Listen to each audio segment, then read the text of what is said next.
Central banks aid and abet governments and advisors when they lower rates.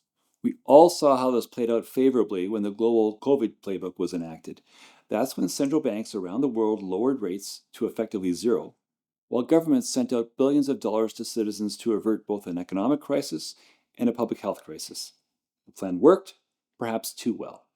It ended up shifting everyone's perspective to make them feel more bullish than they otherwise should have been.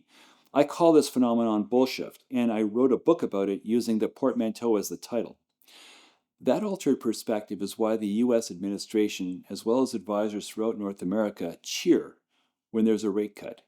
It's good for business. Governing politicians and practicing portfolio managers continue to agitate for further cuts, purely out of self-interest.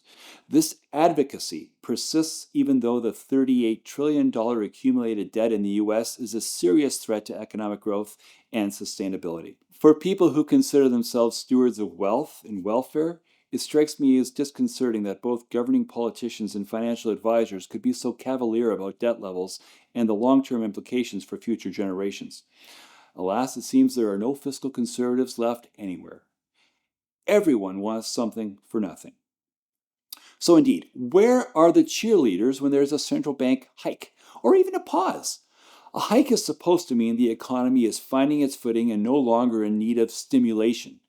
If the economy was a patient in a hospital, holding or hiking rates would be like taking that person off antibiotics and leaving them to their own devices.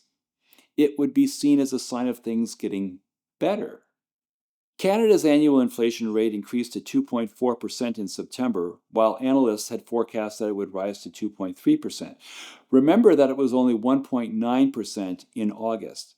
That's a modest surprise on the upside, but it may be enough for the Bank of Canada to consider a pause in the not-too-distant future.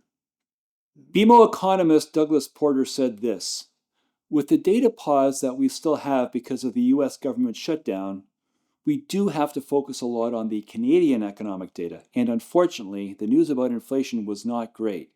So that's what he said fairly recently. The main point here is that market cycles don't exist how they used to.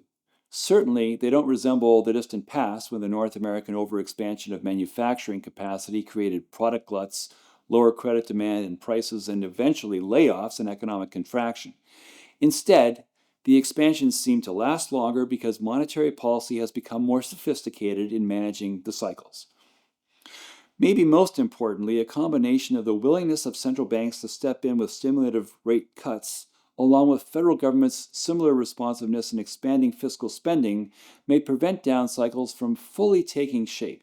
Many suspect that this development is the primary reason why we haven't seen a significant downturn yet, despite nosebleed valuations, and that's especially true in the American market.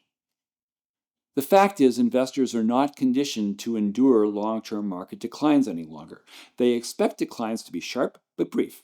They also expect those declines to occur because of broad macroeconomic factors, not political decisions designed to cause economic hardship around the world.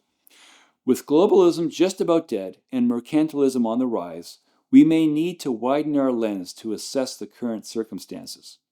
The dot-com bubble of 1999 developed out of massive debt financing, while the current AI bubble features stronger internal cash flows. That's the good news. Here's the bad. The main difference between then and now is that in 1999, government debt levels and debt to GDP levels were far more benign, and the world was still experiencing an expansionist peace dividend. Well, today, barriers are being erected everywhere you look, wars are being fought, and there is no room for a margin of error on the fiscal side. None. After 1999, the S&P took 14 years to recover after inflation. Today, it's likely that most people, especially retirees, couldn't wait more than 7 years, or half that long, to get back to where they started without destroying their plans. It now looks as though something similar may be on our doorstep, only the levers to overcome the challenges will likely be less effective. And why? Because these levers have been used too liberally in the past, and thus, bullshift monetary policy can only go on for so long before reality sets in.